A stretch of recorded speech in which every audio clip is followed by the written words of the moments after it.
ခင်ရီ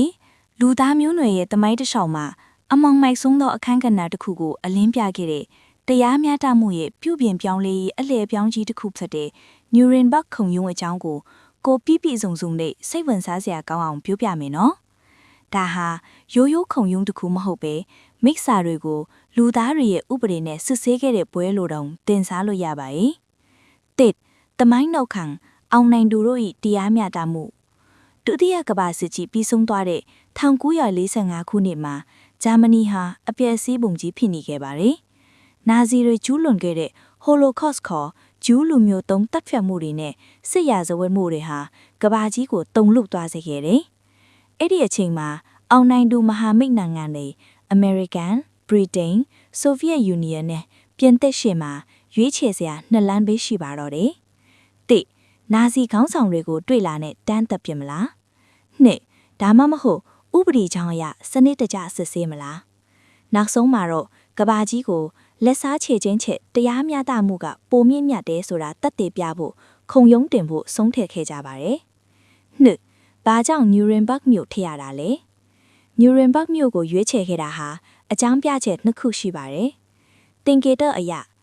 Nuremberg ဟာနာဇီတွေရဲ့ဝါဒဖြန့်ပွဲကြီးကျင်းပရာမြို့ဖြစ်တယ်လို့ဂျူးတွေကိုနှိပ်ကွပ်တဲ့ Nuremberg ဥပဒေစတင်ခဲ့တဲ့နေရာလည်းဖြစ်ပါတယ်။နာဇီဝါဒစတင်ခဲ့တဲ့နေရာမှာပဲနာဇီဝါဒကိုအဆုံးသတ်ပြခြင်းတဲ့သဘောပါ။လက်တွေ့အရ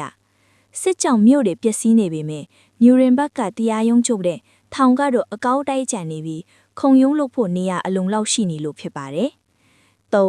တရားခံများနဲ့ဆွဲချက်များဟစ်တလာဟဲမလာနဲ့ဂိုဘယ်တို့ကတော့ကိုအဆုံးစီရင်သွားကြလို့မပါဝင်ခဲ့ပေမဲ့ကြံရှိနေတဲ့နာဇီခေါင်းဆောင်24ဦးကိုဆွဲချက်တင်ခဲ့ပါတယ်။အဲ့ဒီထဲမှာဟစ်တလာရဲ့ညာလယုံဟာမန်ဂိုရင်လည်းပါဝင်ပါတယ်။ဆွဲချက်တွေကတော့အဓိက၄ခုပါပဲ။ငင်းချောင်းမှုကိုစန့်ကျင်သောရာဇဝတ်မှု Crimes Against Peace ကျူးကျော်စစ်ကိုကြံစည်မှုစစ်ရာဇဝတ်မှု War Crimes စစ်သုံးပန်းတွေကိုနှိပ်စက်ခြင်းတပ်ဖြတ်ခြင်းလူသားမျိုးနွယ်အပေါ်ကျူးလွန်သောရာဇဝတ်မှု Crimes Against Humanity လူမျိုးတုံးတပ်ဖြတ်မှုတွေနဲ့ကျွမ်းပြူမှုတွေနဲ့ပူးပေါင်းကြံစည်မှု Common Plan or Conspiracy အထက်ပါရာဇဝတ်မှုတွေကိုစနစ်တကျဝိုင်းဝန်းလှုပ်ဆောင်မှုငါအမိန့်အရာလုပ်တာပါဆိုတဲ့ခုခံချက် Nuremberg ခုံရုံးမှာတရားခံတွေအသုံးများဆုံးစကားကတော့ Befehl is Befehl ဆိုတာပါပဲကျမတို့ကအထက်ကခိုင်းလို့လုပ်ရတာပါအပြစ်မရှိဘူးလို့ခုခံခဲ့ကြပါရဲ့ဒါပေမဲ့ခုံရုံးကဒီအချက်ကိုပယ်ချခဲ့ပါတယ်လူသားမျိုးနွယ်အပေါ်ကျူးလွန်တဲ့အမားတွေမှာအထက်ကအမိန့်ဆိုတာစင်ချီပေးလို့မရဘူးဆိုတဲ့အခြေခံမှုကိုချမှတ်လိုက်ပါတယ်ဒါဟာကမ္ဘာသမိုင်းမှာအလွန်အရေးကြီးတဲ့အချက်ဖြစ်လာပါတယ်ငါစီရင်ချက်နဲ့အကျိုးဆက်1946ခုနှစ်အောက်တိုဘာလမှာစီရင်ချက်တွေထွက်လာပါတယ်တရားခံ12ဦးကိုကြိုးပေးတပ်ဖို့စီရင်ပြီးကြံသူတွေကိုထောင်ဒဏ်တသက်ကျွဲနဲ့နှစ်ရှည်ထောင်ဒဏ်တွေချမှတ်ခဲ့ပါတယ်။ဂိုရင်းကတော့ကြိုးမပေးခင်နာရီပိုင်းအလိုမှာပဲပုံရှိုးတည်ဆောင်လာတဲ့အစိတ်တောက်ပြီးကိုအဆုံးစီရင်သွားခဲ့ပါတယ်။လူသားမျိုးနွယ်အတွက်အငွေအနှစ် Nuremberg ခုံရုံးဟာဒီနေ့ခေတ်အပြည်ပြည်ဆိုင်ရာရာဇဝတ်တရားရုံးပေါ်ပေါက်လာဖို့အုတ်မြစ်ဖြစ်ခဲ့ပါတယ်။